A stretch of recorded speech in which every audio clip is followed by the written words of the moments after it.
Hello ladies and gentlemen, the Cider Drinker here with a brand new series for you guys. I have decided to do a little Q&A session, I suppose you could call it. I think I'm going to probably title this The Cider Drinker's History Of, because it's not just going to be a Q&A, but it's hopefully going to give you guys a little bit of an introduction to some of the cider companies that I've done reviews for in the past, and hopefully shed some light on them for you. And if you've never heard of them before, then it'll be a great chance to actually go out and try some of their ciders. With that said, I have had a company come back to me to let me know that they are interested in doing it, and I've already got the answers and everything from them. But today's history is going to be on the Turner's Cider Company.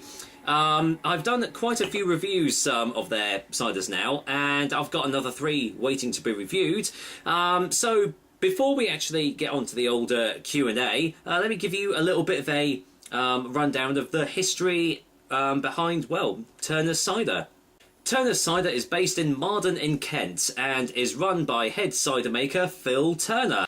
It's a family-run business with 2 employees, Phil and May Turner. So, as you can see, it's all kept quite close in the family. And just recently, they won a silver award at the British Cider Championship at the Bath and West Show for their elderflower flavoured cider. The Turner's Cider range consists of a wide variety of different varieties. You've got your standard dry, medium dry, sweet, but you've also got a lot of different varieties. As I said, you've got their elderflower, you've got their russet single variety, and a lot of different single varietal seasonal ciders as well. Like they sometimes do an apple pie cider, a rhubarb one, and I believe they do a lower ABV, like 4%er, which is sweetened with apple juice as well. So they've got quite a lot of variety on them, and they've only been going for 3 years as well. So in the grand scheme of actual like cider makers and everything, they are still a fairly new company compared to other companies that have been going for a lot longer, like the Gwatkin Cider Company or Oliver's for that matter. But I think, personally, I think they've made a really great impact with their ciders. I mean, they're plain labels, they kind of signify that, this is they're going to be really good drinks, because generally, not always, but generally the sweet, the simpler a label is, the better a cider is, because, they're not trying to push their products out and, make the labels just as gaudy and, brightly coloured as possible. They know they've got good drinks in there, so they don't need a really brightly coloured and fancy label to let you know that it is, going to be a damn good thing. With that said, let's get into the Q&A session that I did with head cider maker Phil Turner, and yeah, let's start off with the first question.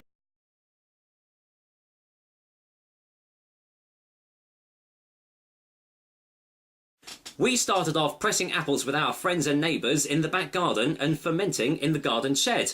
But within a couple of years we'd started selling it in our local pub in Marden, Kent, to the Harp in Covent Garden in London, which I still need to go into, and to a pub in Russia.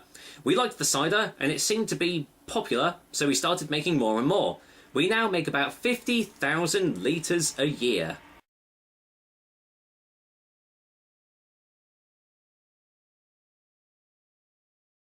A great man called Nick Smallwood introduced me to cider making. Nick runs a community orchard in Lamiat in Somerset and makes a delicious cider called Bullbeggar. When we started the business, I got invaluable advice from Alan Hogan at Hogan Cider, Jez Howard from 146 Cider, Andrew Lay and everyone involved in the Cider Workshop Google group. Philosophically, my Bible is a magazine called The Idler, run by Tom Hodkinson, that preaches autonomy, creativity, working for yourself. Doing what you want to do, not what someone tells you to do.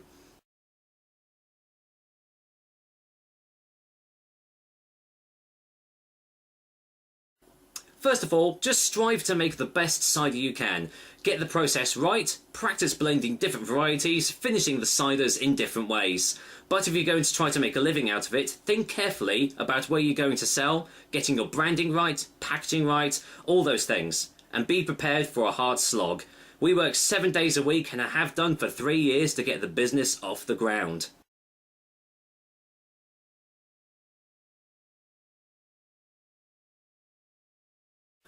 Probably our russet cider. We make all our ciders with only Kentish dessert and culinary fruit, and we use the russet apple more than any other.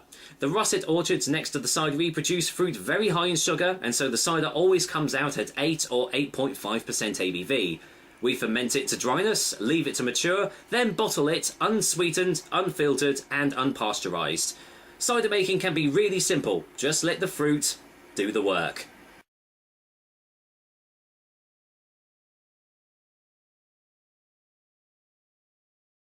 We're a family business and plan to stay that way. We work with other family businesses across Kent and Sussex and London, with independent shops and pubs. We know personally everyone we sell to, and they know us. I'd like to increase our capacity over the next couple of years to meet demand. I'm sure there'll be some new ciders too. So there we go, that is a little brief history on the Turner's Cider Company for you. I'm very much looking forward to trying more of their ciders. As you saw right at the beginning of the video, I have got their medium dry cider to try out, but I've also got their sweet and I've got their pear cider as well. I do know that they sometimes do a spiced cider too, which probably would work really well in the like in the winter months when it's a lot colder. But seriously, I wish Phil and all of the family at the Turner Cider Company all the best for the foreseeable future, and I'm sure you're going to produce a lot better. And, well, I say better, but I mean your ciders that I've had have been absolutely fantastic. But I'm looking forward to seeing what new ideas you might be coming up with in the future. And you never know, I mean, thanks to Watcher Box, I might get the chance to actually sample and try them. So there you go. If you've never heard of the Turner Cider Company before, go onto their website, turnercider.co.uk, and why not buy a few ciders from them, because they are absolutely fantastic. For now, though, that is the first episode of the History of series, I suppose we would call it. For now, Cider Drinker is signing off with, well, I'm going to be back with another cider review very soon, so watch this space. Take care, guys. Until next time.